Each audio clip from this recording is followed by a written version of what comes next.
Blackbusters. What it do, family? I'm your host, Big Ja, along with my co-host. I'm going to be underdeveloped Plantone.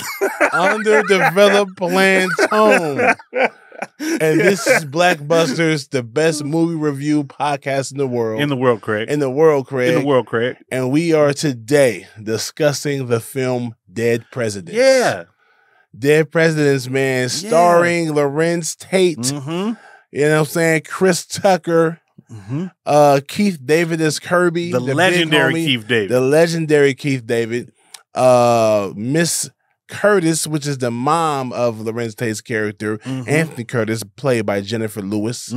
Clifton Powell. Terrence Howard. We have so many people in this film. Yeah, man. Come on, man. Yeah, bro. Bokeem Woodbine. Bokeem Woodbine, who murdered his role. Yeah, Bokeem.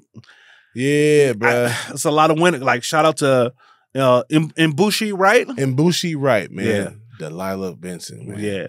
Rose Jackson. Yeah, it was. This was Delilah Benson. Hughes Brothers film. Hughes Brothers film. Yeah. Yes. So this man, roster is good. Roster is great. Juanita Benson, played by Rose Jackson, man. It's a very, very, very good film. Yeah. So sad. This movie, frustrating, man. Oh man,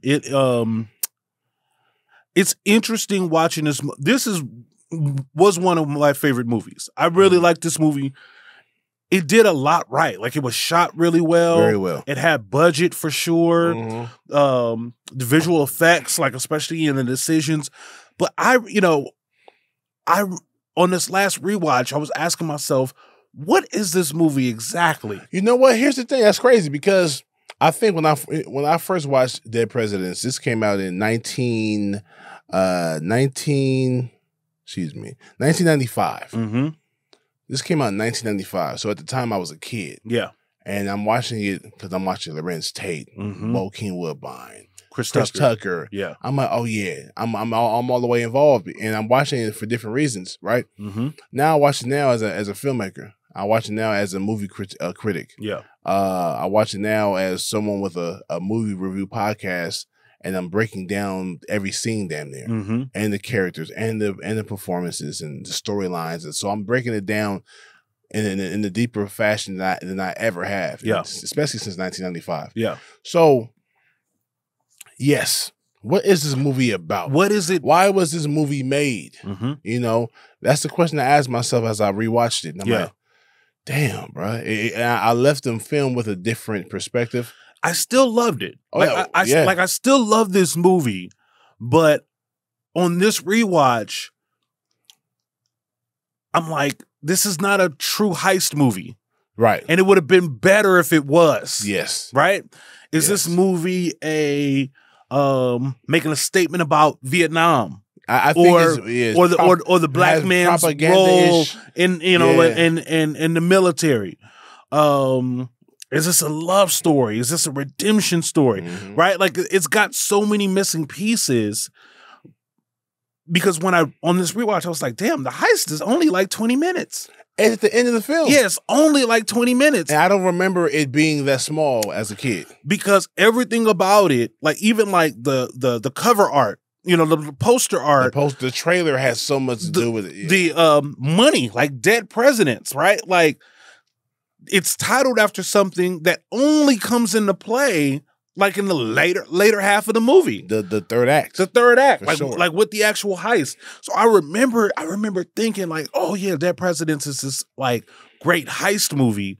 And then upon the rewatch, I'm like, they spent very little time on the actual heist. Right. And then that's why the name that I have and the heist was so poorly planned. Right? We'll get to that. But I didn't realize until I rewatched it. It's like, okay. But still love this movie. It's just, its identity is a little confusing. Yes. Its purpose. Its purpose. It's a little confusing. And I love this film as well for various reasons. It was shot well. It was performed very, very well. It's awesome. The characters. Awesome. The characters in this film and it felt very real to me. Yes, it felt. And once again, this film, we watched it in 95. It came out in 95, but the time period of the plot is in the 60s. We're back in the 60s. 1968 is We're where back it starts. in the 60s. Yeah. And this is Bronx, New York, 1968. And Lorenz Tate's character, Anthony Curtis, is the main character. And he's just a young, 18-year-old kid in high school. Senior in high school. Along with his best friend, Chris Tucker, who plays Skip. He's amazing in this. You know what? As I rewatched this, he's a star, bro. Yeah. We knew he was a star, but he's a star. Yeah. I like him in this movie more than I like him as Carter in Rush Hour. Yeah. I like him in this movie not as much as I like him in Friday. Smokey is so dope. Yeah. But I kind of do even still because he does so much, and he's so he's a way better actor than I even as a fan would give him credit for. That's what's so good about this movie. I'm glad you said that, because he gets to act in this movie. He gets to act, right? And he's still Smokey. He's still funny. He's still talking his shit, but he does so much more here. That's not Smokey. That's not, that's not, that's not his normal caricature. And it really works. Like, he's really good as Skip, as his character. And all the variations, both like pre-Vietnam War and post-Vietnam War. And that's why this film is so dope, because they show you parts of the film. You know you're looking at the same character, but he's a different man. And that's for Anthony Curtis and Skip. You know what I'm saying? How the world changes around them and how they change along with it. Yeah. You know, Skip is talking about being at first he's talking about going to college. Yeah. And, I'm going to college. I'm about to fight on white man's war. Right? And it's like a trio. It's like you got Anthony, Skip, and the Puerto Rican partner, Puerto Rican or Dominican, but most likely Puerto Rican. Partner. And the Bronx. Got to be Jose. Puerto Rican. Yeah. Yeah, most likely, yeah. Jose is their partner, and they all talking about their future. These are all high school kids talking about their future. And Skip wants to go to college. Yeah. That's crazy. Skip wants to go to college. He wants to go to college. And part of that is because he doesn't want to fight in the Vietnam War. Yeah. And the main character, Anthony Curtis, Lorenz Tate, he's like, I want to do something different, man. I don't want to do college. I kind of want to see what's up with the military. And I think, I think his, because I was thinking, like, why does he decide to go to the war? And I know that they established that his dad went to the war, right? And that was kind of a thing. And of course, he's got this relationship with his brother who went to college. They show that at like the dinner table conversation. There's probably a disdain there. But I think another part of it might be the fact that, like, I don't think he liked the way he was handled by Terrence Howard's character. Right. He was so vulnerable. It shows that he's a good kid. When I always say this a lot, shout out to Kendrick Lamar, always, because it's a great one-liner to explain your place in the world. Yeah. Good kid, Mad City. Yep.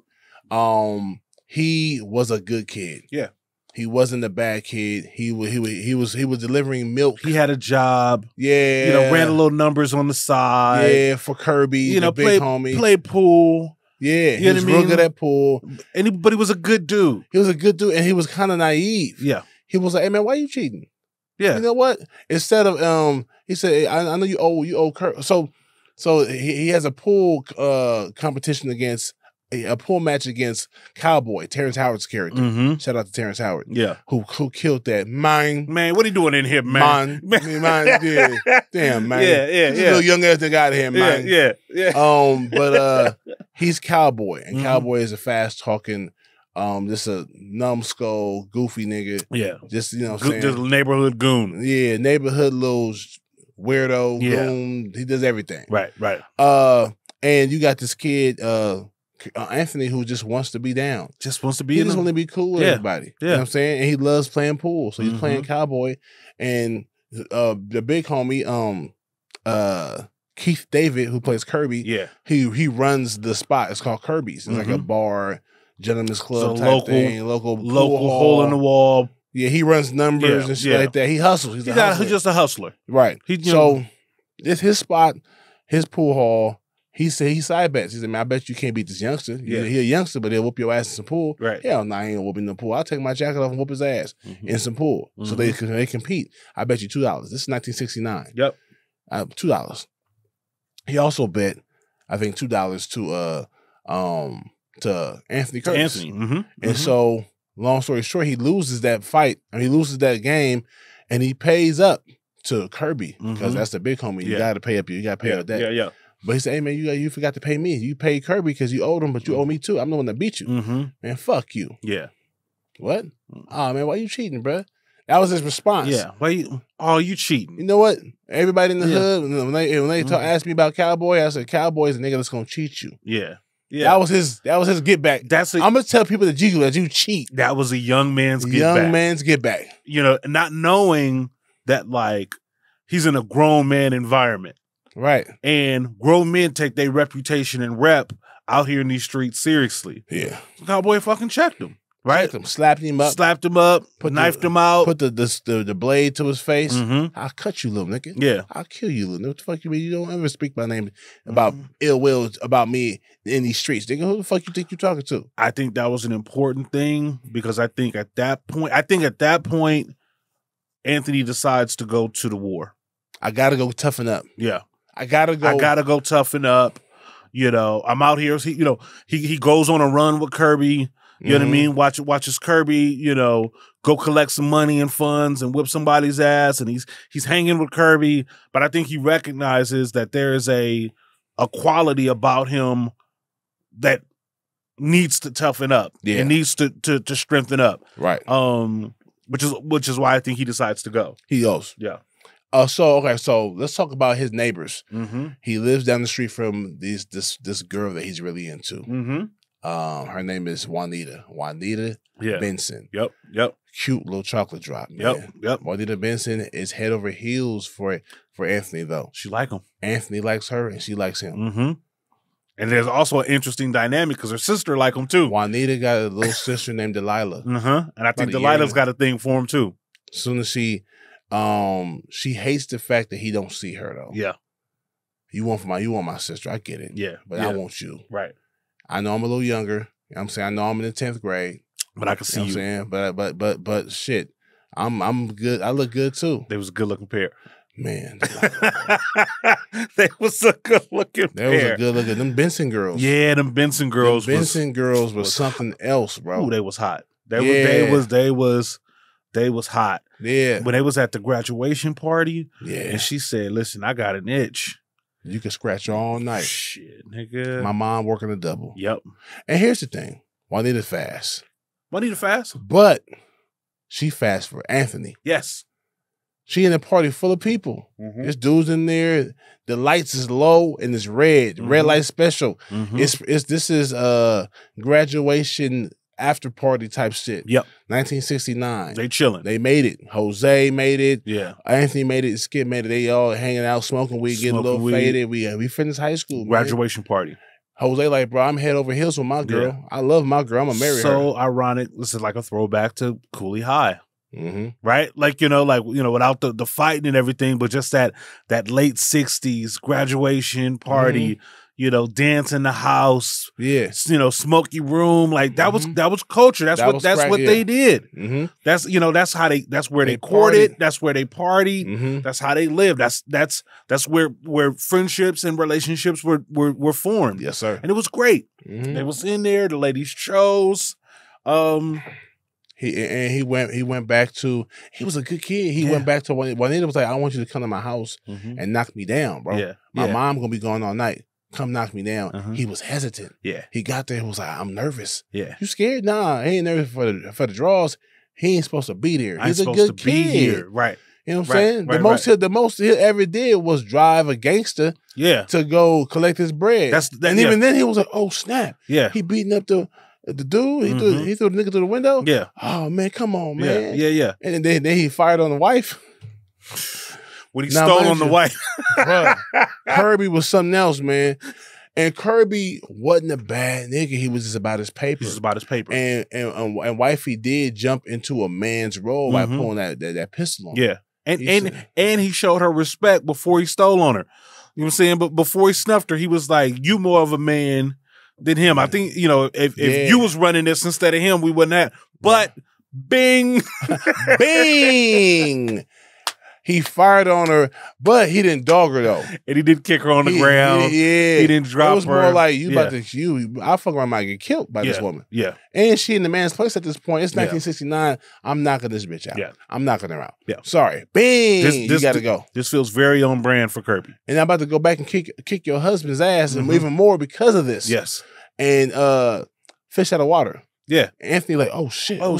Yeah. Okay, cool. But he was cool about it afterwards.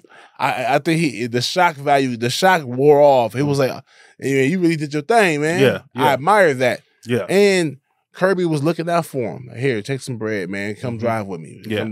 Come roll with me. Yeah, and he wasn't necessarily trying to have him there forever. He was like, hey man, I like you, kid. I like you, kid. I see something in you. Yeah. And it's crazy because Anthony got a daddy at the crib. And I think Kirby, what's interesting is I think Kirby recognized that, like, you want to be here with me more so than your daddy. Because he asked him, I thought you was going fishing with your, I thought you were going fishing with your, yeah, we gonna go with your pops. Yeah. We gonna go next week. All right, then. Come, you can hang out. Right? Like, you know, looked out for him. Young blood. Right? Yeah. You know, young blood looked out. It was, and like I said, he wasn't a bad dude. He just was a hustler. But he had a rule. He had a code. Had some money to collect. Yeah. Didn't kill nobody. Right. You know. That's what I'm saying. Didn't kill nobody. He even said, man, I could kill you right now. I should shoot you in the face and you pull my leg off. Yeah. Nah, I'm not gonna kill you. I'm here to collect, man. I'm gonna be back here. Yeah. Have my bread. And he laughing about it. Like, everybody know I got one leg. And you gonna grab the wrong leg. Yeah, right. Like, he's perfect. He's great Kirby in that. Great in that. What I also like is I like the way the little sister held it down. Right? Like, you know. Juanita. She, you know. I mean, Delilah. Yeah, she not only did she give up the room, but she warned them niggas like, you know. Mama home. She's supposed to be here at 6:30. She just pulled up. Yeah. Distract her. She's a staller or something. Yeah. Delilah went down there and broke shit. Yeah. You know what I'm saying? Got her mom mad. Now I got to throw it away. You done broke it and shit. It was great. What's wrong with you? It was great. And Delilah wanted Anthony so bad, but she played her position. She played her position. And she was still loyal to her sister at some point. Yeah. I love that. I think at this point, to me, everything in the movie is working. Yes. Everything in the way they were doing the goodbye kisses, you know what I mean? Like, you know, like right before, and then like even the transition from him, you know, hopping from backyard to Vietnam. That was dope. Was dope. That was great. My only gripe comes is that I felt like we spent too much time in Vietnam. We did. I promise you, I was thinking the same thing. I was like, okay, we get it. We spent why much time. I show them doing 3 tours or 2 or 3 tours. I'm like, okay, what's going on? And to me, that's the biggest. Well, there's not the biggest knock. It's one of the knocks of this movie is because they could have fleshed out the heist more if they had spent less time in Vietnam. Right. You know, like we didn't need that much time in Vietnam. We didn't need more than one term. We needed to see that Skip was there. Yeah. Right? We needed to see that Skip was there. We needed to see that Bokeem was crazy. That Cleon was crazy. We needed to see that that Anthony was capable. Right. We needed to see him as a capable soldier to believe that he could be the one to kind of put on the heist. That scene in the show that he grew some balls. Not somebody, he didn't lack balls. He lacked awareness of who he was as a young man. Right. You know, he didn't realize what Cowboy don't respect you, bro. You know that, right? And you haven't earned his respect yet. Right. So, you know what I mean? And in the military, I see that. And he wanted that. He wanted that. He needed that respect. So him going to the Army and him going to the Marines was very good for him. Yeah. But also it wasn't. It was, and here's the thing. Like this is where a great movie gets a little wobbly for me. Like, I don't know if we needed the whole, like, dick in the balls, you know, in the mouth. Yeah. Like, we didn't need that. And we didn't need like the idea or concept that he had to like hit him with the morphine to ultimately kill him doesn't do anything for the movie. It doesn't do anything. Like, I understand that they're trying to like show that, you know, he went through some shit in Vietnam, but that's just a really long time that they spent for a scene that basically was kind of throwaway. It was no consequence. He doesn't tell anybody that this kind of happened. But he dreams about it later on. He has nightmares about it, the guilt. Yeah, right. But it was Vietnam guilt though. So when she says, I feel like when she says something like, I mean, you don't get free meals out here in the real world. Yeah. It made me think of this nigga. He paid the price. He definitely paid the price. But I feel like we spent just a lot of time.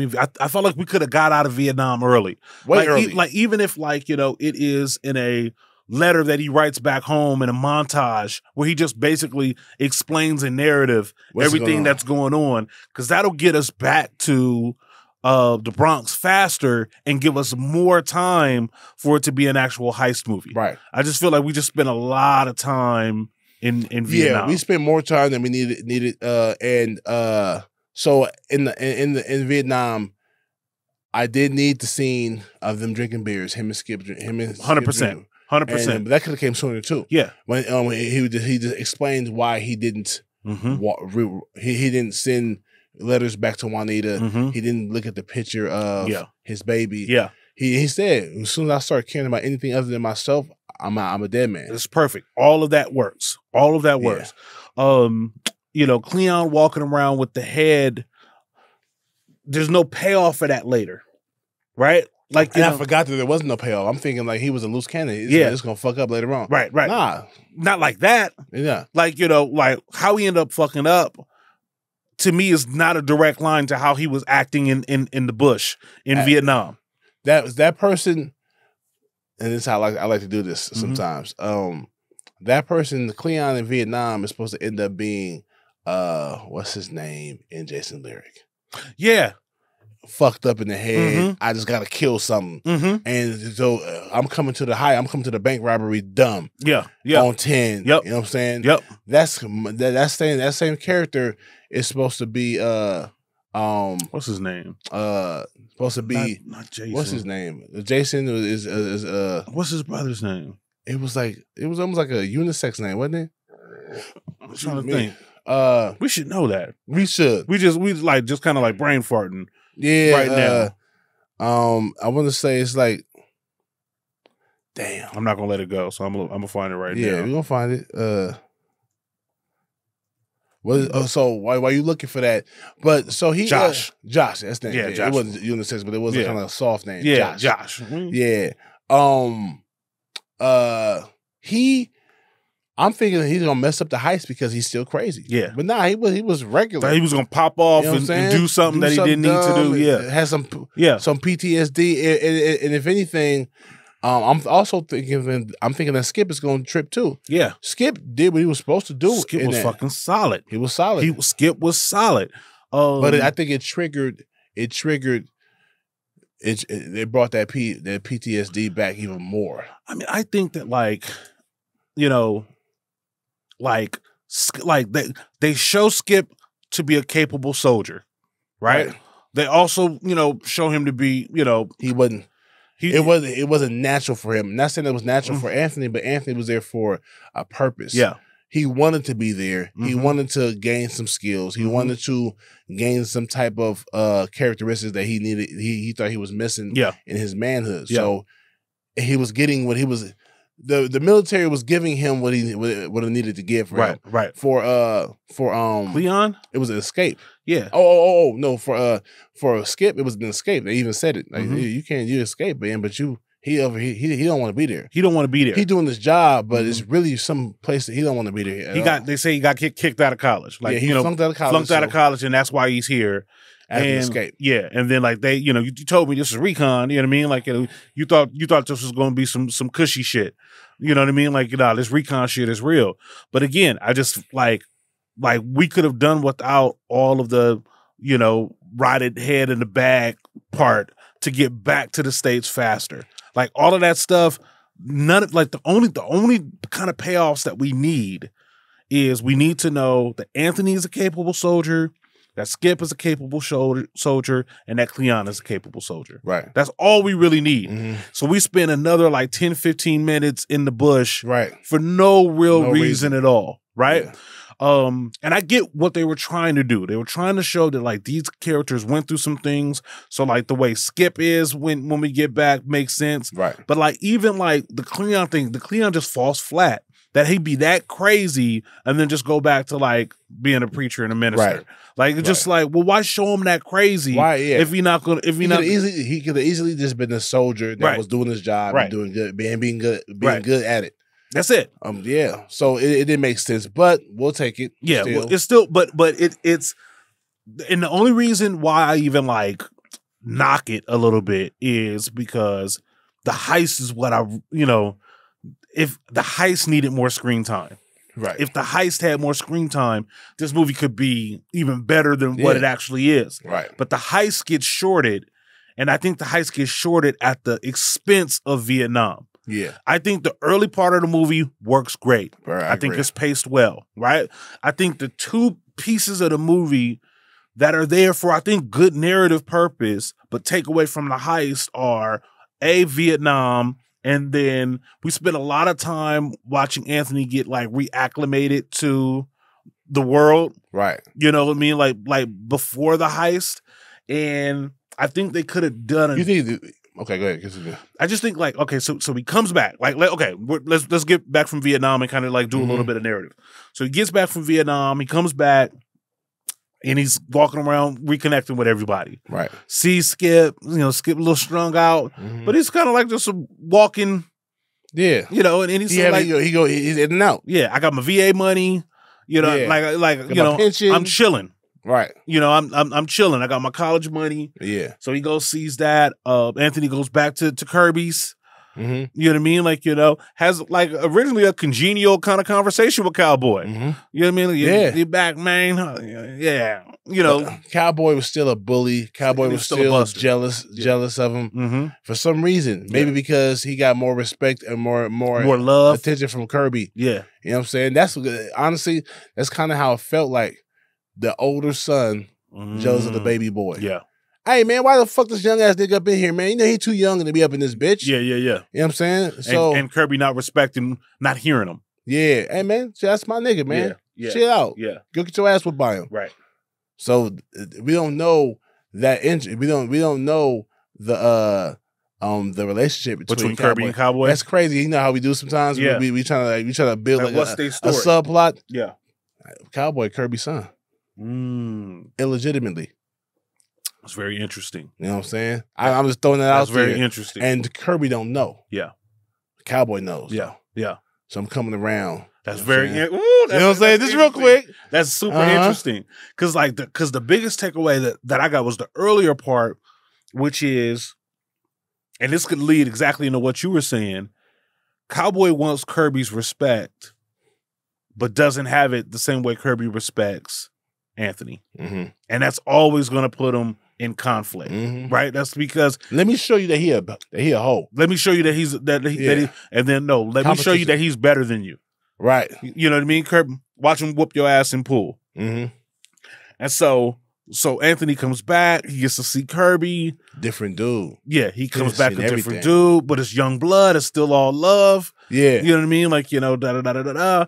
And Anthony was like, I figured I'd come back and work with you to pick up, where we left off. And this is why I feel like the time spent to show his acclimation back into the regular world was necessary. Like him even with the butcher at Sal's. Yeah. Like, we needed those scenes. We needed that scene where he was like, hey man, I'll go more for you. He was like, bro, I ain't got it like that. Yeah. You know what I'm saying? I'm out of business low key, bro. Yeah. I'm making ends meet. I'm making ends meet. Yeah, so we needed that. Yeah. We needed him to take some time before he went to go see Juanita. This is great. You know what I'm saying? So I needed that. You know what I mean? That conversation between Juanita and him was dope when he first saw the baby. And she was like, You're right. Yeah, all that. You're right. All of that works. I feel like they skipped it. They spent so much time in Vietnam that when he finally reunited with the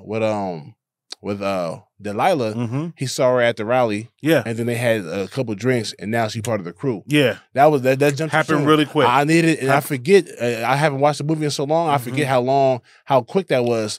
Which goes back to the poor planning. Like eventually, I want to break down what a poor plan the heist was. But I think you're right. Like, he comes back, when he finally decides to come to the house, she kisses him on the mouth. Oh, man, here's the thing, bro. I love Juanita Benson, but Delilah has it. Delilah is one of my favorite, man. So when I look at, the movies are there for a reason. We just got finished a few weeks ago talking about Brenda from Cooley High. Brenda from Cooley High had my heart, man. You know what I'm saying? Delilah had my heart, though, from Dead Presidents, bro. She was everything. Juanita was genuinely in love with Anthony. But then she started resenting him. Yeah. And she started talking down to him, and he also wasn't smashing her like he was supposed to. But it's like, and she was she didn't have the backbone that she had the love for him, but not the backbone that Delilah had. I don't think Delilah would let Cuddy come around like that. So I think this is very interesting. Oh, such a good point. I just want to talk about just how beautiful Black women are. Facts. Right? Easy like, work. Because we just talked about how fine Brenda was. Right. Right? And now we here talking about how fine Juanita is. And they got two totally different looks. Man, two totally different vibes. Right. But both of them is fucking hitting. Right. She was so powerfully sexy. Yeah. It was exuding out of her. Yeah. Like when she let's talk about Brenda from Cooley High, Redbone. But she looked great. She's a pretty girl, the prettiest girl in school. Yep. But she also carried herself as the prettiest person in school. She read books, she read poetry. She wasn't for the streets. Yeah. So not only did she look good, and she also behaved good. Yeah. Brenda did from Cooley High. She just fly. Same thing. Yeah. You look at Delilah, even though Juanita was dope too, but Juanita didn't give me the same energy Delilah did. Delilah liked the hell out of Anthony as well. Almost like they were both kind of competing for it. But she's the younger sister, big sister wins. And he's looking for the older girl. Yep. Anthony's not, she a little girl, you in 10th grade. Right. And you still got pigtails. You still got, you cute. Yeah. He even said it, you cute. You know what I'm saying? You should be trying to get you a boyfriend. And she was like, man, I ain't even on that right now. I ain't on that right now. Yeah. While looking at him. While looking at him. Then he was like, yeah, you know what I'm saying? Like, you could tell he was like, damn, girl. And she was, the way she was standing was like, hey, look at my curve. Look at what I got going. Look at me stretched out like this. Yeah. And then he crushed her by, where your sister at? Your sister up? Now she's still asleep.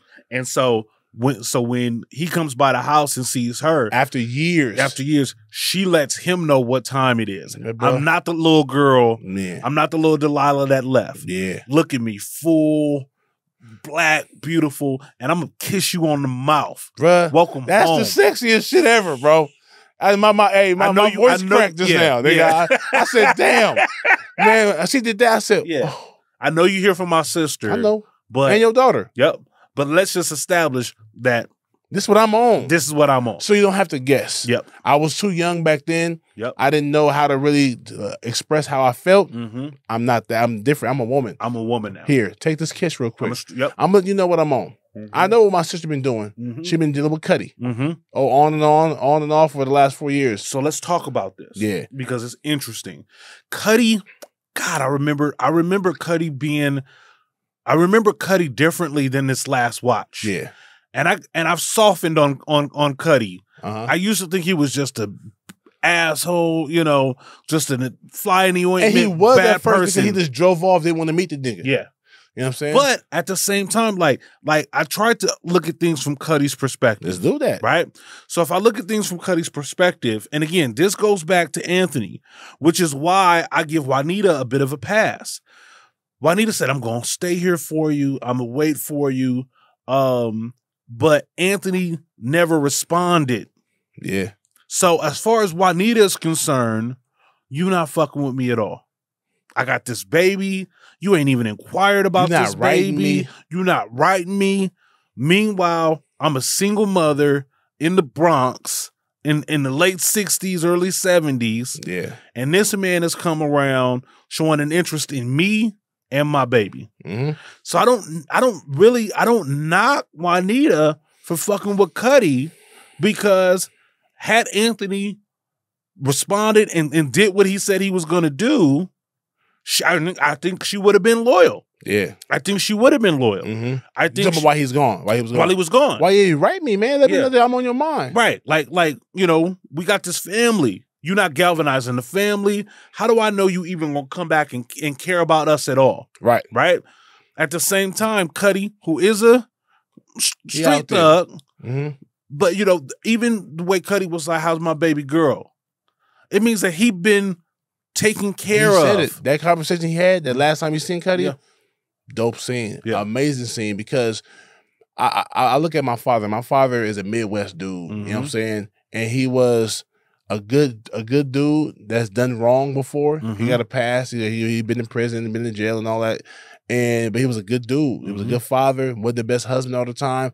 But a lot of times, it's the world back then. It was a hard world. Yes. You didn't have too many options. Your mom wanted you to go to college. If you go to college, you're gonna be a blue collar worker like your dad. Yep. And you can see the difference if you look at the dynamic of Anthony's family. And I'll get back to Cudi.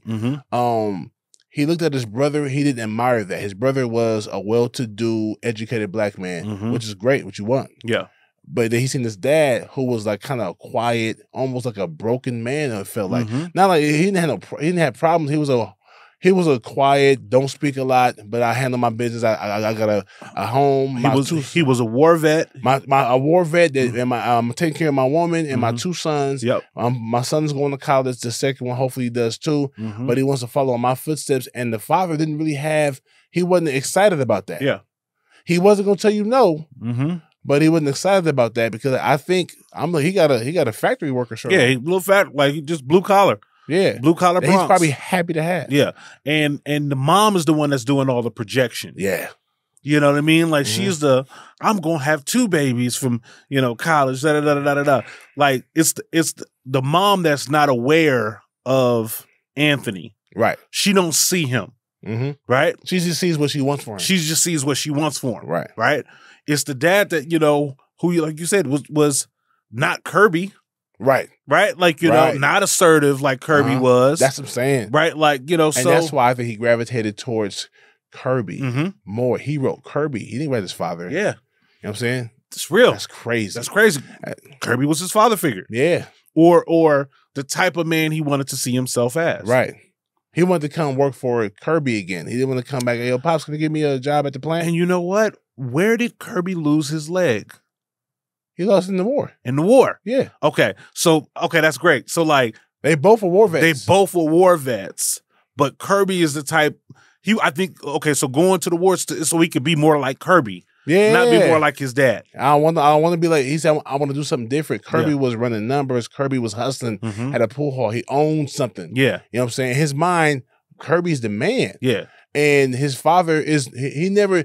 I wish they had a scene or two with the Pops to show the difference, the contrast between Kirby and his father. The fact that his father almost didn't even need to be there. Yeah. Because, you know what I'm saying? And the fact that, like, the father was even like, after he said he wanted to go to the war, I'll talk to her. I'll talk to your mom. Right. Which is like, in some respects, like a real man in the house would have been like, you go. That's what it is. We don't need to get cosign from moms. I'll check moms. Hey, baby, this was happening. This is what he's doing. Said he want to go to the war. That's what he's gonna do. That's what he's gonna do for his country. Boom. That's what's happening. That's what I did. That's what Kirby would do. You know what I'm saying? That's what Kirby would do for sure. Right. That makes so much sense. But and if you notice, he was so like his father was so like subdued all the time. Yeah. Almost like the war had. He's a different war vet than Kirby was. Kirby came back and was like, I'm about to run this town. Yeah. I'm about to run this block. Right. His father came in and worked in the factory on the conveyor belt. It's very interesting. You know because sometimes who people were before the war, sometimes the war changes them. And sometimes, this guy might have been like that before the war. Right. You know what I mean? Like, because it's just chosen, when you get a bulldog personality as a wife. Yeah. Right. Like, some people's energy meets that. Right. Or supersedes that. But if you're in a situation where the wife is the bulldog and you more docile, it looks exactly like that. Yeah. Right. And the impact of that is exactly the type of impact that it is for the kids in that household. Right. Like, like I've seen a couple of like guys that grew up in that where the mom is the real like kind of like bulwark and dad is a little bit the more, and they always gravitate to men in actions that are more like combustive than their father. Right. Because they've watched their father get beat up on and kind of low key bullied. Yeah. And they want something different. You know what I mean? think for that. He said, well, because I don't know, my dad didn't go to college. He went to the war. Right. I want to be like my pops. Yep. I want to be like my other pops or my uncle. He went to the war. Yep. And look at him. I don't want what you're doing is boring, brother. What you're doing that's what everyone. Oh, go to job, go to work, go to college, and become a lawyer and doctor. I want to do something different. I want to matter. I think he wanted to matter, and he thought that mattering meant fighting for something. Yeah, you know what I'm saying. He came back with all these medals, all these stripes, but not as much respect as he thought he was going to get. Which he started to earn it. I mean, when he whooped Cowboy's ass, it let Cowboy know what time it was. For sure. Right. Right. Like Cowboy thought he was still punking the same kid. You know what I mean? Like, but got schooled real quick. Right. Right. Like, and Kirby was going to let the shit happen until he realized that, like, shit, he might kill this motherfucker. Right. Right. Like, Yeah. he ain't stopping. Yeah. Once he put the broken pool stick on his throat, oh, okay. Now you're doing more. Yep. You already whooped his ass. Yep. Now you trying to choke him out? Now let's go back to Cuddy. Let's go back to Cuddy. And real quick, Cuddy is a character that when Anthony went off to the war, Juanita said, "I'll wait for you." He didn't respond to her. He didn't say, "Yeah, please wait for me." He didn't. He kind of like breathed the side of the way. Yeah. Okay. Yeah. Cool. So he's at the war. He do 4 years, 4 and some change. He become a war vet. He becomes a war hero. And while he's gone, he got his girlfriend pregnant on the night or the week before he left for the military. Right. So now she got this little 3-4-year-old. And he comes to find out that she been dealing with this guy named Cuddy. And Cuddy's not a pimp, but he seemed to be a player. You know what I'm saying? Yeah. The way he dressed, the way he acted, he had bread. So he probably was running numbers as well. He probably sold a little like dope. a Kirby. He probably, he was called Kirby, a little younger. Yeah. He didn't go to the war. Right. Right. So he's not a vet. Right. He like what kind of reminds me of like, remember like Samuel from Love Jones? Yes. Right? Like that same kind of energy. Like, oh, okay, you back in the picture. Like he shows respect and disrespect at the same time, right? When it drives off without hearing, who this is. Without the introduction. Yeah, But even when he goes back to the house, he says like, we had our time together, but, you back. He said, you back. You back. So, I want you to consider me like family. You need anything, da-da-da-da-da. Which is shady. Like it's because you still can't say like, I don't, bro, you're an ex. Yeah.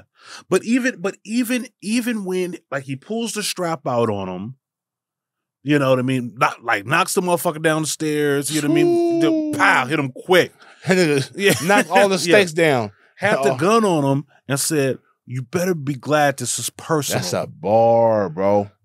Like that's a bar. That's when I was just like, Cuddy's a real one. He got some ethics. He got a code. Yeah. He got a code. Like, yeah, I used to smash your girl. But I took care of your baby. Yeah. And your girl while you was in the war. He from a different Yeah. You reaping the benefits sexually of the shit that I taught her. I taught her this, nigga. Right.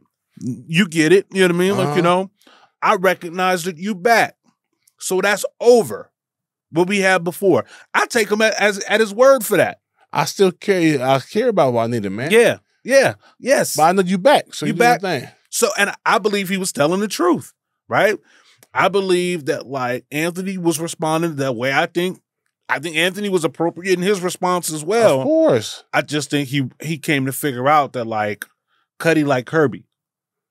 Right? Yeah. Like these niggas is cut from the same cloth. From the same cloth. Hey, bro, hey baby, you throw a pistol in my face, I'm knocking you out. Right. You know what I'm saying? I'm not here to hurt nobody, but this is business. So yeah, baby, you out here on this corner, on this block, on the sidewalk, after I threw your husband through the window, you can get it. You might shoot me. Yeah. Matter of fact, here, boom, bing, knocking you out. Now, and Cuddy from that same world, hey bro, I think you're a chump. Yeah. But I respect the fact that you back. You back. But you a chump. Come on, man. We two different type of niggas. Right. So you're not going to bite the hand that feeds you. And you ain't going to talk to me crazy either. You know what I'm saying? Both. So I think you're a buster. And I'm low-key stalling you out. I'm stalling you out. You know what I'm saying? And I'm stalling you out. Out of respect for Juanita. For Juanita and the baby. Yeah. You know what I mean? Like, you know. But you're not gonna talk to me crazy. You ain't gonna act like we on the same level. Yeah. He said, I know you didn't been to Vietnam and shot some folks and you didn't been in the wars and all that. But this is my shit now. Yeah. And you better be glad this shit is personal. Because if it was anybody else, if it wasn't Juanita or whatever, you done for. And he says, and I know I took also, you better be glad this is personal. I took that as well as him saying, I know you're doing this shit because you're emotionally attached to it. Yes. You normally wouldn't be acting like this. I'm not gonna kill you, bro. Yeah. Because I know you acting out of character. You ain't this. You ain't like that. Yeah. But you're emotional, you and your feelings, and you saying the things to me that most niggas wouldn't say. Which causes, I think, Anthony to make a mistake to think that he could pull off the heist. Right? I think at that particular point, I mean, of course, he loses the job at the butchers, and he's kind of needs money and this, and that. But I think almost like the same way he went to Vietnam to prove himself, I feel like this heist was the proving of himself. Right. Right. Because as a former reconnaissance officer in Vietnam, every decision that Anthony makes around this heist is the incorrect one. Every single decision, every part of it. None of the crew is reliable. The people that he recruits for this are not reliable. Delilah. So here's what's interesting about Delilah. That's a great point. What Delilah basically says is I know how to shoot. Right? But he's got no proof of that.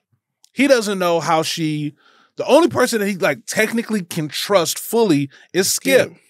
Because he served with Skip, right? Like, and even though Skip is, on that shit, like he knows Skip is about that life. But he never seen Delilah in combat. And he never seen how does he know that what's his name? Old boy's name. How does he know that Cleon is normal again, and so which is another mistake out of everybody to pull into for this additional watch out.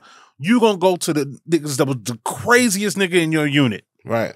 The batshit craziest guy in the unit, loose cannon in the unit, and that's who you're gonna put on the crew, right? Right. You got your boy who you didn't serve with, who's got all the intel, the Puerto Rican cat. Yeah. Right? Like, and he got blown up. And he's playing with fire and, and he's a little bit loosey-goosey. So you trust in him, you trust in his intel, right? You got Skip on, and you got reliable. Skip is reliable. Skip would be a reliable he audibled person. Out too. That wasn't supposed to happen. That wasn't part of the plan, but he still... Skip was solid. Yeah. Skip was solid. You got Kirby who was solid too, but Kirby's injured. I'm sorry. I meant to say Kirby. Yeah. Kirby, because Kirby... He improved with the car. But he's supposed to be a wheelman.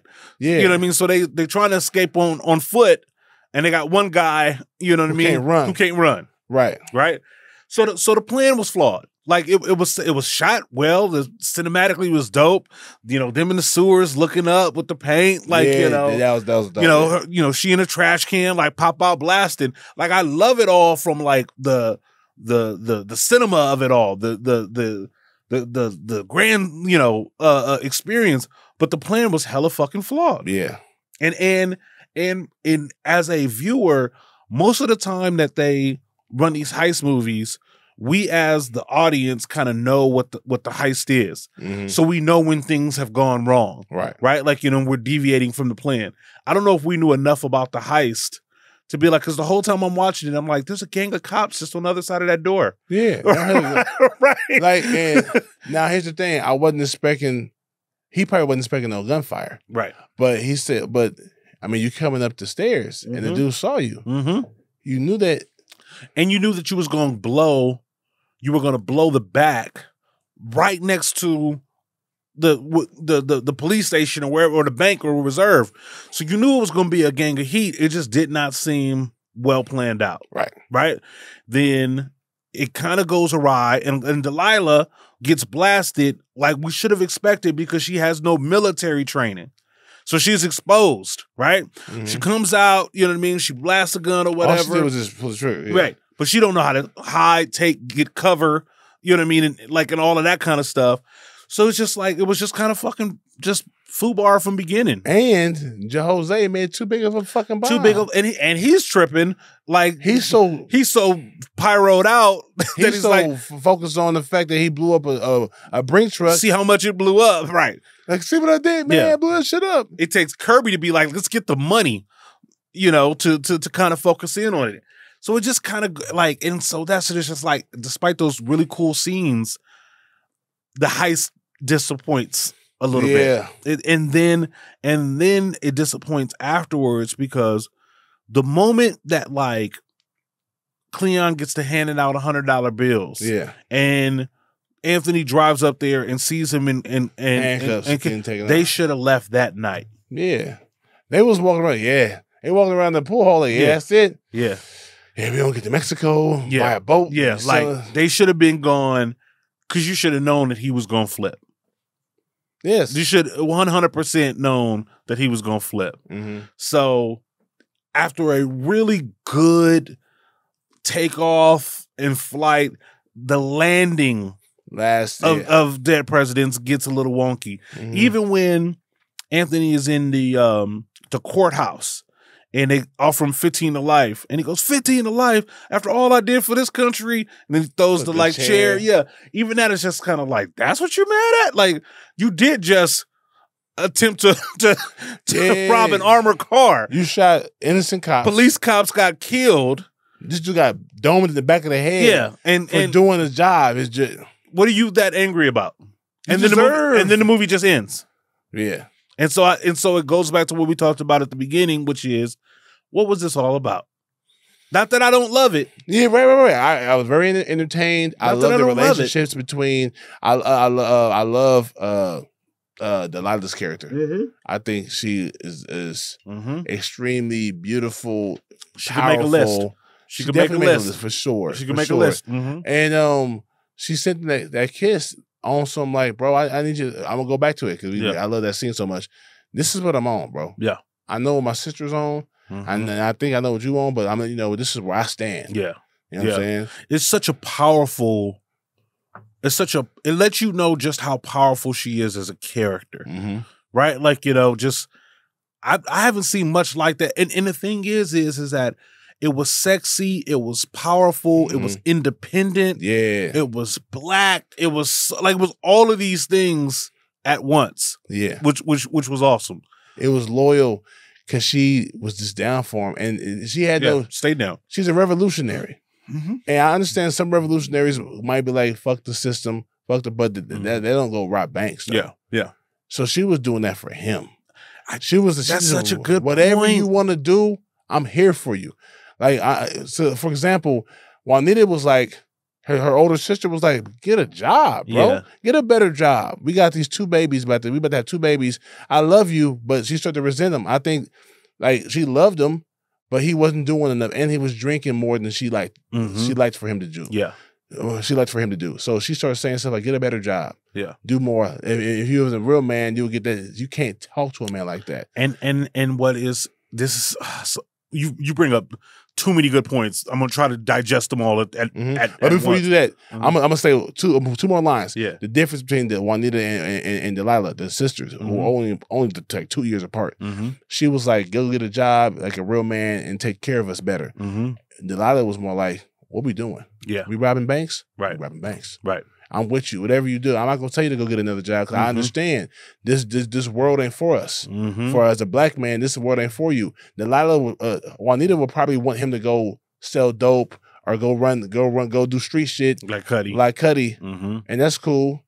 Well, Delilah like, whatever you doing, I'm with. Yeah, you robbing Brink trucks. Yeah, I'm robbing Brink trucks. Matter of fact, I know how to shoot. Put me in the dumpster. That you know what I'm saying? And that's what. And so. Juanita wasn't wrong, like you said, from her point of view, she wasn't wrong for how she felt. She shouldn't have talked down to him. but he also wasn't communicating with her. He also wasn't talking to her. Yep. So she started resenting him. That happened. That's a real life situation. A lot of war vets, especially during that time, come back home and start beating their wives and shooting heroin and doing all those things, drinking themselves into the depression, and their girlfriends and wives be pissed off. Yeah. And you got the other chicks, the revolutionary girls, the Angela Davis type chicks, the soldiers, just like, bro, I'm rocking with you, whatever you doing. We hide in the bushes. We hide in the bushes. That's what we doing. Know what I'm saying? Boom. It's so interesting because, you know, when a woman is in a situation where she was better taken care of by the last man she was with, even if she loves the man that she's with more, that's just such an unstable environment, right? Yeah. And I think that, like, the reality of her situation kept coming to bear, which is why she kept being like, you know, like, I could be living better than I'm living right now. And you know, like, you won't sleep with me, you know, you won't talk to me. You won't talk to me. You ain't got a better job. Shit, I could be doing bad all by myself, right? Like, you know, and so, yes, her tone and the way she was communicating, that was foul, but she was just like, come on, my guy, right? Yeah. Like, you know, like this nigga's out here with bread that would wife me despite the fact that I got a kid. Yeah. You know, you got to, you know, do your part. Do your part. Step up, like, do your part. Which is interesting from her perspective and reflective of their relationship. I think that I always assumed that Juanita was getting down because she was going to use that money and put it towards the revolution, right? Delilah. Apologies. Me too. But you bring up a very interesting point that I hadn't thought about until you said it, which is that could have been a part of it, for sure. She was about that action, but let's not forget how she feels about Anthony, right? Like, she in love with that dude since she was 14, 15. And she loved him so much. She's his wingman. Yes. She helped this nigga get some ass from her older sister. Yes. And stood watch. She didn't snitch on him. Ooh, I'm telling on you. She wanted this nigga to win still. She wanted this dude to win still. She calls out when right before she dies, when she saves him, when she screams Anthony, that is more than just like, I'm covering you. Watch out. Like, that's the love of her life. I love you. I gotta protect you, man. Right? Like, I'm sacrificing. I felt that murder. You know what I mean? I felt that death, bro. Yeah, like she came out and it was that murder, and then God, the way like he coddled her and you can't leave her. Even more so, like damn, he loved both of them girls. Yeah, and maybe it wasn't even to that point that he realized how much she meant. Like, because in the middle of shit, he's holding her. I can't leave her. Right. Like, you know, that's very interesting. That's so she was petrified in that, and she was scared as hell in that dumpster, bro. You saw her. She was like, when it was go time. Nigga, she was ready. Iconic scene. And that's what, so that to me, she was more like, bro, I'm doing this for him. And when you connect all the dots from the conversation on the porch when she was little because what's interesting, I noticed this too, when Anthony was smashing the sister and the headboard is pounding or whatever, and we do the pan left, she's laying there with her legs open. Hey, I noticed it too, bro. Yeah. I said, oh, she over there. Yeah. Like, at first she was like, what was she doing before we panned? I don't think that was coincidental. Nah. I think that she was framed to be listening, and I think that was the direction to have your legs open. We got the blanket in between. Yeah, like, you know, the arousal transfer was 100% there. Her holding the headboard too. He holding the headboard. She holding the headboard. Come on, man. That's actually some fucking brilliant filmmaking. Yeah. To connecting that to the kiss when he gets back in town. Yeah. I think she might have been there for him. And maybe maybe as odd as it seems, like the fact that they're sisters, and maybe that's what the kiss was about. Like, if this shit don't work out with my sister, She did. She was I'm like, here. All right, we got time. He was like, hey, man, there's Juanita around. No, she's not here, but she should be home soon. Mm-hmm. Come on in. You want to come in? Mm-hmm. She came in, and she got on his head about what he was doing with the war. And nigga, you brainwashed and all that. I'm still letting you know, nigga, you on the wrong side, my nigga. Yep. And he was like, and she saw him getting aggravated. Yeah. And he was like, hey, man, first of all, she was like, oh, shit, I'm about to talk to, I'm about to talk myself out of some pipe. Yeah. So let me, you know what I'm saying? So let me let him know it's all love still. Yeah. Gave him a kiss in the mouth. Welcome back before a sister came home. Like you said, it's the layaway plan. Mm-hmm. If you don't work out with my sister, come see me. Yeah. Because I'm here. And that's what he did. And I've been... And even the hand on the arm. And her hand on his hand. Mm-hmm. I saw that too. That they made it very subtle. Yeah. But she was like, oh, sensual. He had never smashed her. He still never had it. Yeah. But she was in love with it. It wasn't a lust thing. She was in love with that nigga since they was in high school. Since they was little. Such a brilliant point. Yeah. Okay, let's get into some awards. Man. This is a good movie. It's a great movie, man. It's one of those movies that just like, oh, it was so close. And it's still, and I still might end up giving this movie 5 black fists. Mm-hmm. I still might, right? There's some, when we get to that part of the conversation, it's a heart and mind conversation, right? My heart wants to give this movie 5 black fists, right? The film critic in me wants to give it 4. Right. But we'll get there. Yeah, let's start with the MVP. MVP. MVP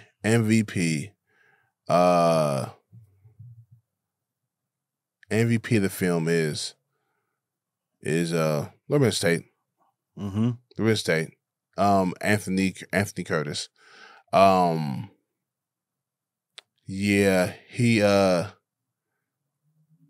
his directions were his own. Mm-hmm. He wasn't guided by anybody else. Yeah. So the things that happened in his life were because he put that in place. I feel like he followed his heart, he followed his mind and what he wanted to do with himself. Mm-hmm. And he came back, he put his time in his 4 years and he earned that. Mm-hmm. He came back thinking the world was going to repay him. Yeah. The country was going to repay him. Yeah. Like most war vets do. They come back and they were like black and white. They come back, like, oh shit, the America don't fuck with me like that. Mm-hmm. The most I get is thank you for your service. I don't get no extra shit. I'm broke as hell. My family's struggling. And the reality hit him. So I think that after a while, he realized, damn, I got to do something different. So that time when he got back from the war was necessary to slowly break down and show that he was living an honest job. He was working an honest job. Yeah. And he got laid off. And he couldn't run numbers. Because the guy he used to run numbers for is out of business for the most part. Mm-hmm. All he know how to do is war shit. And and the fact that his plan didn't go according to plan, is good. It's realistic as well. You know what I'm saying? He knew how to kill somebody. He knew how to stay alive, and he did. Mm-hmm. Mm-hmm. You know what I'm saying? And so everybody lived, but baby girl that wasn't trained. And of course, Jose died. Jose should have been zigzagging. Yeah. Jose should have been he should have been trying to hit them under routes. They called him dumbass. Like I think they spoke to his intelligence, right? Yeah. You know, that he was gonna go out anyway. Yeah. For me, it's very interesting when we talk about the MVP because it depends on how you think about this movie. If I think of this movie as an indictment or an expose on, you know, a movie whose central thesis is about the black man's experience in Vietnam, the MVP is Skip, right? Because as a character, Skip embodies what the war did before and after more so than any other character, even more so than Anthony, right? Like, you know, he comes like, aside from some of the anger issues that we see with Anthony, you know, Anthony can't find a job. And Anthony, you know, whoops on Cowboy and, you know, chokes out his girl. It's crazy choke outs. Yeah, crazy choke out. But other than that, like he seems mostly normal, right? Yeah. Skip seems very much impacted by what happened during the war. And he tells him that much so, man. Like I'm something got in me, man. Something got in me. I'm different, right? Mm-hmm. So I think if this movie is about that, then I think Skip is the best representation of what could happen. if this movie is a heist movie, it's hard for me to give the MVP to Anthony because of his failed fucking plan. Mm-hmm. So even if this movie is a heist movie, I'm gonna give it to Skip, right? Like, you know, what? because I'm either gonna give it to Skip or I'm gonna give it to Kirby, right? Like, you know, like to me, I love everything that you said about Anthony for sure. I think the fact that I don't know what kind of movie this is makes it difficult to judge. So if I go by what seemed to have gotten the most screen time in the movie, which is Vietnam, Skip's going to be my MVP. That's interesting. I know it's what do y'all think? Yeah, because is Skip the MVP, or is it Anthony Curtis? Because it just asks the question. Like if you ask, and I know we struggle with this, and I don't think we'll be able to answer it. At least with the time that we have now, we might have to watch it again. But if it goes back to the beginning of this podcast, we go, what is this movie about? Right? So I think despite the fact that the marketing and everything says this movie is a heist movie, I think you could take that off the table. It's not a heist movie. It's a life movie. And so, and then what is the most like dominant factor of life? The war for these characters, right? So if you say this is a movie about the state of black men in America after the Vietnam War, then I do think that Skip's character best represents what they're trying to say. I hear what you're saying. You know what I'm saying? I do. I do understand what you're saying. I get it for sure. I still don't know if Skip overrides Anthony because Skip is a junkie. He is what he is. He that does represent a lot. But why is he a junkie? Because of the war and what he saw. But at the same time, Skip might have been a junkie even regardless. I think so. Only I say that because he was just a little high strung before. He was just, you know what I'm saying, just going against the grain. Yeah. I know everything. I'm about to be a pimp and this and the other. And when it comes to Anthony, I feel like his it shows a lot of difference too in him. Yeah. I think him coming home and him having dinner for the first time with his family and not being able to look his mom in the eyes, that's indicative of a lot of men that come home with that guilt. And the way he was scarfing it down. Yeah. And the way he kind of low-key had to check his mom. Right. Which is again an evolution of the character. Right. Because he didn't check her the time before. Yeah. But this time around he was like, he was checking everybody. Killing for my country. Yeah. It's real killing. But and him not wanting to talk to his woman, him jealous of her. But that scene, we didn't really talk about it that much when he was like, yeah, I'm gonna go ahead and go. You just got here. Yeah, I'm gonna go because I don't want you don't have no uninvited guests. Right. He's insinuating that he has a problem with Cuddy being in her life. And she's like, what am I supposed to do? You didn't wait for me. You didn't call me. You didn't talk to me, anything like that. So yeah, I dealt with Cuddy. I used to deal with him, but not anymore. And he was helping out. He was like, well, you're gonna get that money back. I'm not giving it. We can't afford for me to get the money back. He won't take it back anyhow. And so he get pressuring her about sleeping with Cuddy. She's like, okay, I'm fucking him. Yeah. But we don't know if she's telling the truth or we assume that she's lying. I assume that she's just, he badgered her so much. Saying, is this what you want to hear? Yeah. So if this is what you want to hear, then this is what it is. Right. And so, but him choking her out at the end of that scene, she wanted to be with him still. You know what I'm saying? She said, she was in the courthouse at the end. Yeah. So when he was getting the guilty, she was there. And from her perspective, she wanted to be his wife. She wanted him to do better in high school. She would have gotten married.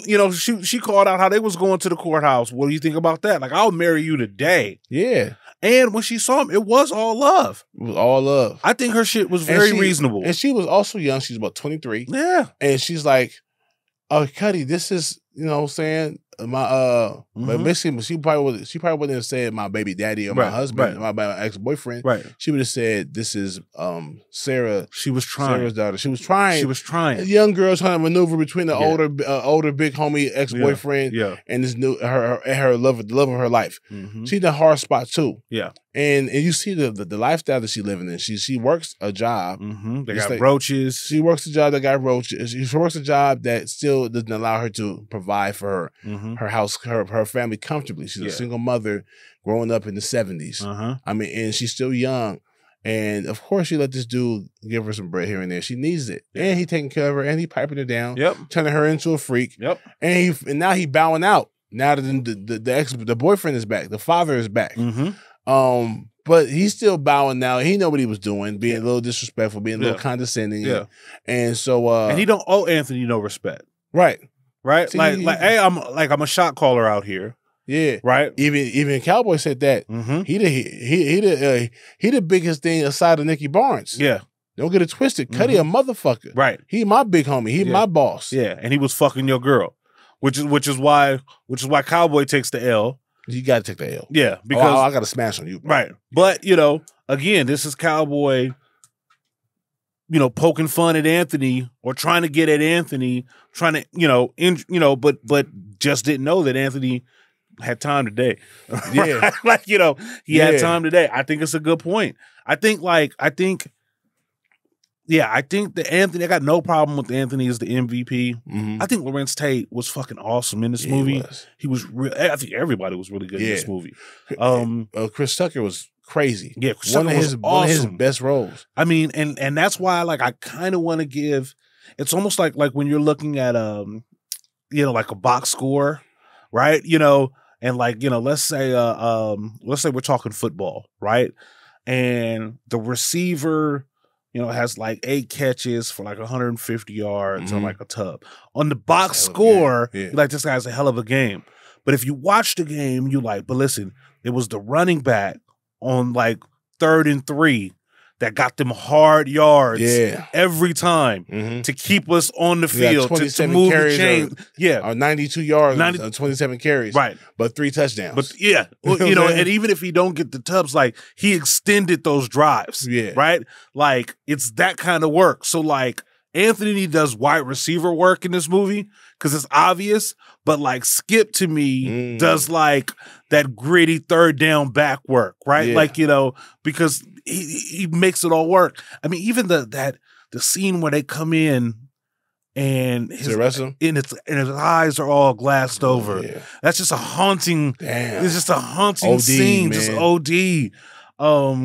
In the crib, which is what he was going to do anyway. Okay, LVP. I think I mentioned it earlier. Damn.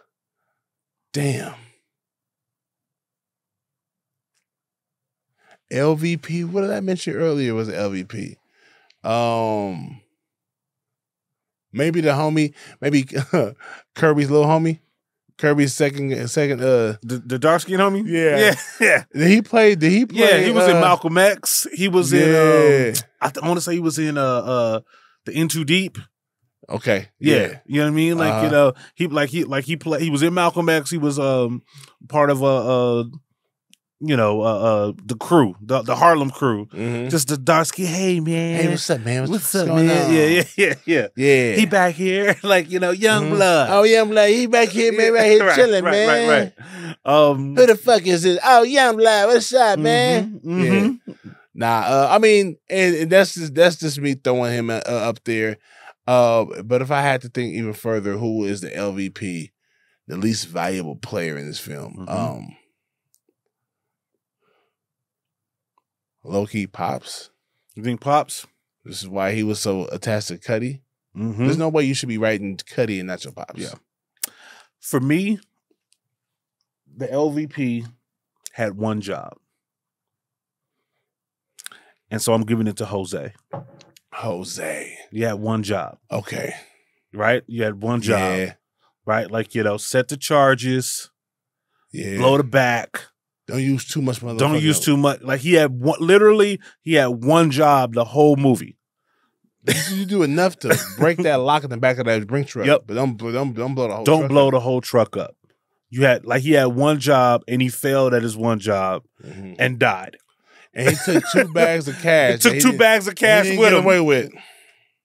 That's LVP shit for me. Yeah. That's I'll take it. That's everybody else, like, even like Cleon, even though he's he snitches and turns coat, does all this stuff. Snitches. But like, he's important to the movie in a certain extent. Right. Like the craziness in Vietnam and Cowboy works and Cuddy works and everybody else fucking works. Mm-hmm. But like, man, Jose had one job. Yeah. He had one job and fucked it up. Yeah. True. He did. And he was so oblivious to what was going on. Yeah. He was so juiced about doing the blow up. I was like, bro, yeah, but you blew up the money too, dumbass. That's why he also gets my overacting award. Right? Like, you know, so when he's in the back of the car with the lighter, you know, burning his hand and burning his tongue and all this bullshit. Yeah, chill the fuck out. Chill the fuck out, man. And and then the way he was, do you see what I did? You see how I blew? You see what I did? Like a kid? I said, bro, if you don't focus, he's trying to get away. Yeah. And then he snapped out of it when he saw Juanita, Delilah on dying or dead. He was like, hey man, you can't leave her. She's already gone. Yeah. It's like, damn. Yeah, but I think so. The plan, I know we got to go, but the plan was a bad plan. But why was it a bad plan? What was the biggest mess up at? Okay, so I have my understanding. I have my answer to that. Yeah, my biggest thought is that you were like, how did you think you were going to be able to pull that off with so many cops being in the reserve just behind the closed door, right? Like, you know, like it was too much action happening at the back of the van. Even if the driver doesn't see you through the side mirrors coming up, when the explosion goes off, blowing the back, everybody from inside the building is gonna come in. Right. Cuddy is way too far away in terms of, like, if you look at where the getaway vehicle is, if you look at where the getaway vehicle is versus where the armored truck is, it's like that ain't even a smooth getaway. Like, even if you get the money out the back of the truck, which is parked in front of the Federal Reserve, you still got to sprint all the way to Cuddy. There are more people on the mission that are in the getaway car, right? Like let's just say Cuddy's car holds 5 people, right? You know what I mean? Like, you know, comfortably, not including Cuddy. So basically 4, right? Mm-hmm. So you got Jose, you got Anthony, you got Skip, you got Cleon, and then you got Delilah. Right? Like, you know, so you got more people on the mission than you have in the getaway car. How was everybody gonna get away? How was everybody gonna get away? Right? So these are the issues that it's like a bright red truck too, red car too. It was just like a fucking Cutlass. It was like a, you know, like it was just a regular sedan. Yeah. So you're gonna pile up 6 motherfuckers and the money in the bags into one car and get away. Why did you have 2 lookouts literally across the street from each other? And still not be able to handle business. And still not be able to handle business. Like, it wasn't like you had one lookup high and one lookout low. You literally had 2 guys standing right across the street from each other. Right? Like, you know, like one can't see across the street. Like one can't see across the street. Like, in his side. Like, you can't put a guy on the corner and have him just swivel. Right. And so you literally got these 2 guys standing on the curb, staring at each other for no reason at all. Yeah. I think because of the movie, they had to put all the actors together. Yeah. Let's get Bokeem over here. Yeah. Yeah. I don't know, man. It was because it just made it flawed to me. It just made the mission, like, what did you think was the problem with the mission? I was wondering how he the cop that was driving saw them come up the stairs. I was like, yeah, I should have planned for that. Mm-hmm. Yes. And he was like, ambush! Mm-hmm. They threw the shotgun outside the rifle, and the door never opened, right? Right. Well, when he blew it later. No, I'm talking about the door that was blown open. I'm talking about the door never opens. Yeah, no, it never opens. They should have waited for that to happen. Yeah. They should have waited for that door to open. You know what I'm saying? And they should have planned to not have so much C4. Mm-hmm. That's too much C4, too much explosive. I mean, he should know better than that. Even if that was let's say that was the plan, that might have actually been a better plan to be like, well, we're going to stop the truck in the alley. Right. Either after it leaves the reserve or on its way down, we're going to put the car to block it off, and then we're just going to blow the back and just salvage whatever we could salvage. Right. Like, that's actually a better plan than what they actually did and executed. I think they should have grabbed the driver first. Yeah. So he can't drive to the truck and go nowhere. Right. Oh, yeah, you can get in the truck and drive off. Yeah. You know what I'm saying? I don't know how they're going to get in, though, because the driver's behind. It's locked. No, you got the gun to the window. I mean, I'm about to blow a hole through you. Stay right there. Okay. Bulletproof, though. Most likely. Maybe. You know what I'm saying? Yeah. Maybe. Even still, there's sure like I've seen some really good, like you ever seen The Town? Of course. It's a great heist movie. Great heist movie. Like great heist movie. What's the one with 50 Cent? You talking about the 50 Cent is in it. O'Shea Jackson Jr. is in it. Den of Thieves. Den of Thieves, yeah. Yeah. Another great heist movie. Yeah. Like if they had put some work into the execution of the heist, like those movies did, like this movie would be an all-time classic. Right. So that leads us to fists. How many black fists are you giving Dead Presidents? But Dead Presidents gets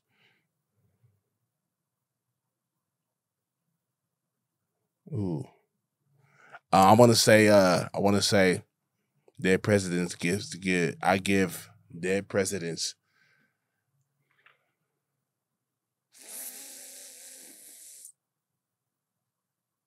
4 black fists.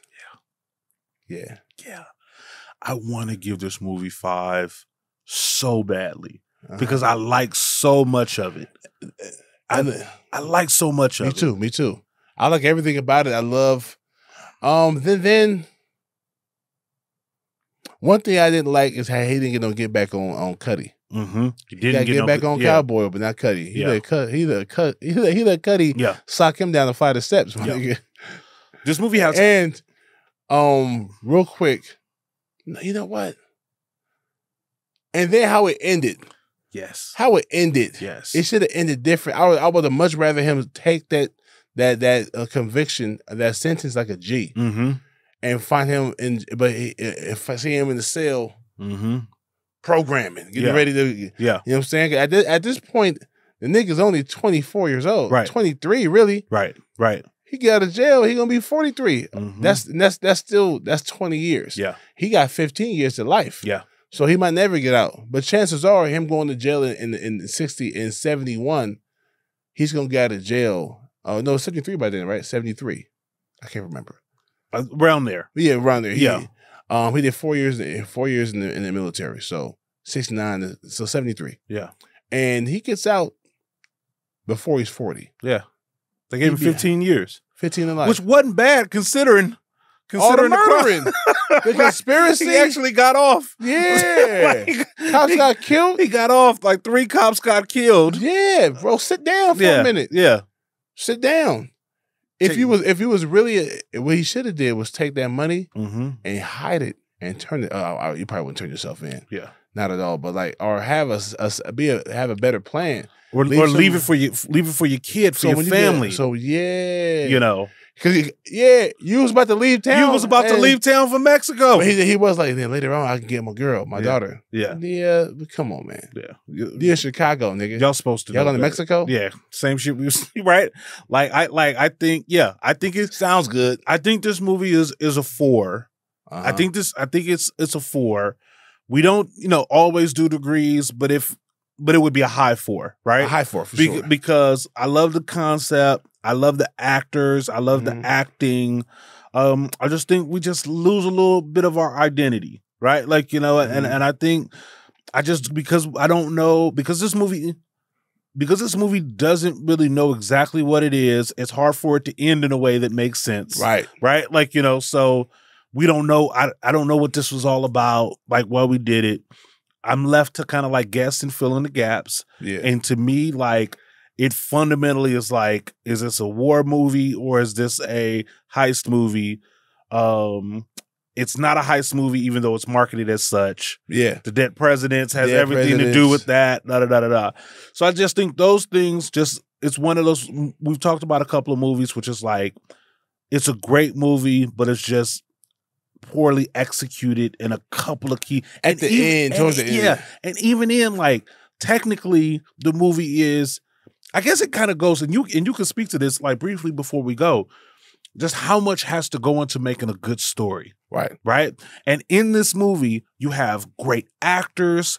You actually have great direction. Yeah. You've got good budget. Yeah. You've got iconic visuals. You've got everything. but then it's just like, but you have a great story, but you don't have a theme. A theme, and the theme could have been solved. At the end. Here's the thing: the way there should have been more conversations. You could have took 10 minutes off of the 10 minutes off of the war scenes, the war portion of the film, to have more conversations with why Delilah decided to do this with him. He never smashed. He should have smashed. He should have smashed. That's the silly part of me saying that. But we don't know why Delilah was there. Nah, well, we talked about it. We talked about it. If he wanted to start an ice cream truck business, she would have been scooping ice cream. But I get what you're saying, because we're inferring all of this, right? Like, it would have been great to see it. Right. She was trying to get him to join the revolution, and he got her to join his heist his heist crew. How did that work? With no conversation, and she was like, and as opposed to her being like, you know what, fuck it, I'm in. Not that conversation, and him being so upset with the judge. The judge was like, I was in the military too. I got a Purple Heart, blah, blah, blah, blah. Of course, he's white and he's black. So the love when you get back ain't the same. Even though some of the white boys feel like they didn't get no love either when they got back. True. So, but we'll say this, nigga, you got your wife, your girlfriend's daughter, your girlfriend's little sister murdered. Not murdered, killed. Like, come on, bro. The least you can do is sit your ass down. He threw the fuck out that chair. And you went and asked Cleon to come out and do this. You put Cleon on it. Like despite all the evidence. He didn't really want to do it. And the fact that Cleon was such a poor choice. He was. I mean, even when Juanita, who the name that I'm skipping on? Delilah. Sorry, I'm tripping. It's all good. Even when Delilah was like, I actually have brothers in the movement that could be the lookout. Dependable. And they was like, nah, we'll deal with the schizo, homicidal maniac, rotten and the head in the duffel bag. Like, that's the crew. You knew he was crazy then. Why would you go back and get him again? Why would you go get him? Well, what exactly? And that's why Kirby was like, nigga, that's your friend. That's your homie. That's your partner. You put him on. It's fundamentally flawed. And him being so upset, as much as I did for this city, for this country, it's like, bro, as much as you did for the country, you also killed 1, 2, at least 3 guards, 3 Brink truck guards. The driver, he got killed too. I blew him up. That's 4. Jose killed one of the officers driving. The patrol cop, the beat cop gets killed. The brother. That's a massacre, bro. You got your second love of your life killed, bro. And you sitting here and you about to skip town with your big homie. To Mexico. Sit down, bro. Another thing that's interesting, that like if they had shown a scene where Anthony was going to the VA office to get his check or to get some benefits, and maybe he was supposed to get paid out a certain thing but didn't get paid out, like that whole like everything I did for this country, we never even really talk about the country, right so like if we had just had that little scene where his VA benefits got cut off, or the little girl was sick and his VA benefits are supposed to pay for her, her medicine or her care, and they deny it because she's not on, he's not on the birth certificate or some bullshit like that. Some like, bureaucratic paperwork type shit. That puts them up against, That, so now it makes a little bit more sense. Like, we know he needs to work for sure because he loses the butcher job. But that whole, like, after everything I did for this country shit, that part. I'm like, man, shut your ass up. To be the crescendo of the movie. To be the line before, he, throws a thing. So it just loses, it gets knocked down a bit because thematically it's not clear. And true, I agree. It's not clear. It's not set. And nigga, you should just went to college. I'm tired of school. I'm tired. Nigga, shut the fuck up, bro. It's the 60s, and you a young black boy from Chicago. Very interesting. And you have an opportunity to go to college. Go to college, bro. Very interesting. Instead of you went to the war and got traumatized by the war because of all the murder that you can't come home and talk to nobody about, and then that's showing you no love, and now you rob a bank and get all these people killed, and now you talking about after all these things. No, after all the things you did to this country, you did something to take away from your own community and your own family. It's interesting because he mentions the 2 or 3 tours, and I don't know enough about the military. But are like tours voluntary? Like, could he have come home after one tour?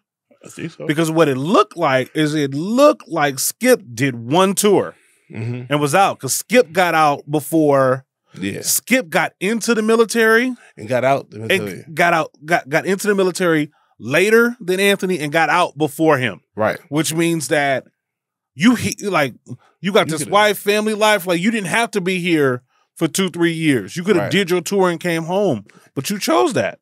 We didn't even see him try to work for a factory. Yeah. Or his dad not being able to get him a job or something. Right. You see something. Like even in I like to compare movies. I go back all the way back to Set It Off, where TT, was her name TT? Where she eventually got like, fuck it, I want the program. Because they took her daughter. Yep. They took her daughter and she was at her wit's end. Yeah. And she had nothing else to live for. She was like, well, fuck it. I'm in. Right. We understood why Vivica Fox did what she did. We understood why TT eventually did what she did. Yep. We know Cleo just with the smoke off top. Yep. And Stoney, which is Stoney? Jada's? Jada's character, her name's Stoney, right? Yeah, yeah. She her brother was murdered by the police. She was like, fuck the system. Right. You know what I'm saying? And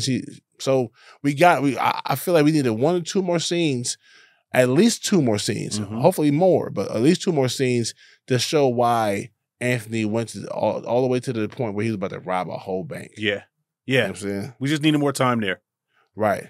But overall. Wasn't nobody supposed to get hurt? Yeah, I get it. But nigga. Yeah. Nobody was supposed to get hurt. You had a shooter in the trash can. Right? like she came out busting too. Her objective was to come out rip busting. Niggas apart. Yeah. She didn't even look. Yeah. Boom. Ah! Yeah. She wasn't there offering no coverage, no surveillance. Her job was literally to buck. Come on, man. Yeah. Still a great movie. And what do you think, man? Is it a 5 Black Fist or is it a 4 Black Fist? It's a 4. I say it's a 4 because of the ending. The ending, it has every makings to be an instant classic. So close. Could it be a classic could it be a classic and still be a 4? Is that possible? I mean, I think we've done a lot of classics that are 4s. I just think that like fives are reserved for like the upper room. I think fives are reserved for the upper echelon. Like, these are just awesome movies. And Dead Presidents is really, really, really, really, really good. I never was bored. Really, really, really even good. At the end, I wasn't bored. And somebody could be like, "You y'all niggas are crazy. This is a 5." But explain that in the last scene, then, bro. What we're talking about is what causes it to drop down are cinematic choices. Yeah. Right? Like storyline choices, script choices, right? Like not execution. Like, if we're talking about just acting and execution and entertainment value, it's 5. Right. But there are some issues that the movie has that I think drop it from being like a 5/5. But like a somebody first ballot instant classic. It's like a 4th ballot classic. To like a 4th ballot. Right. It can still get in. It still gives you so many characters. Yeah. So much performance. So much great story.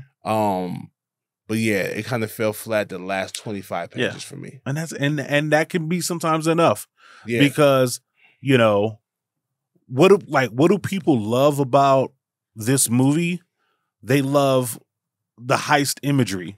Yeah. They love the makeup. The makeup was so dope. They love the in the sewers, they love the popping out that's what we love about this movie. So when people, if you really keeping it 100, after a rewatch like we just did, you'll recognize that 4 is the right place to be.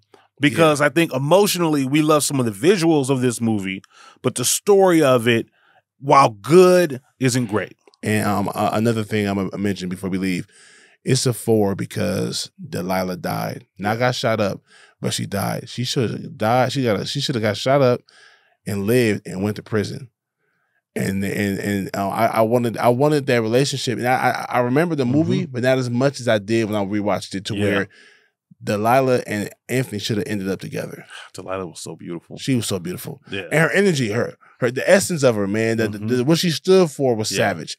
And how much she really loved this nigga, man. Yeah. And I bet you she smelled amazing. Oh, she smelled, man. Cocoa butter. Cocoa butter and freedom. Like freedom. Yeah, smell like cocoa and revolution. And and she knew she was framed up too when she said he walked in there and he was looking at the house and he turned around and was like, yeah. It's something about like it's interesting. I know it's overtime, but we're talking. Yeah. That shape on a woman. Oh, come on, man. Because like certain women are just stacked, right? Super stacked. And you know what I mean? Yammed up. Jammed up, you know what I mean? And I like that too. I love that. I like that too. But that's that like track body. That Amazon body. Amazon, right? Like, strong. Just strong. She could probably do 5 to 8 pull-ups. Yeah, nigga. like you know what I'm saying? Cut, like just lean, strong, sturdy, but sexy, strong. Yeah, man. bro. She went under there and shut up. She shut that nigga up with that kiss. Something about that version. Kiss, yeah. I said, oh yeah, that's her. I'll buy that. Yeah. Motherfucker, can you buy that? Can you buy that? Yeah. And Boucher, right? Woo. Come on now. Yeah. You on that list? She on the list. On that list. Mm-hmm. Man, this is another great episode of Blackbusters, man. We could go on and on about this, but we're done with it, at least for now. Yeah. That was Dead Presidents, Blackbusters, the best movie review podcast in the world. World, Craig. In the world, Craig. Mm-hmm. I'm your host, Big Ja, along with my co-host. Was that Incomplete Planning Tone? Incomplete Planning Tone, because that was incomplete. Yeah. They could have, with all those people they had, they could have had a much better heist. Yeah. They should have got away with that. Yeah. You know what I'm saying? 1 seat short tone. 1 seat short tone. On the getaway. Yeah, but I love this movie and I'm glad we watched it. I love it. Now I'll watch it again and I want to talk more about it. I'm interested in hearing watching your comments and looking at what you guys have to say about it. Yeah. Check us out next time, man. Blackbusters. Love your life. Peace. Pum. To the max.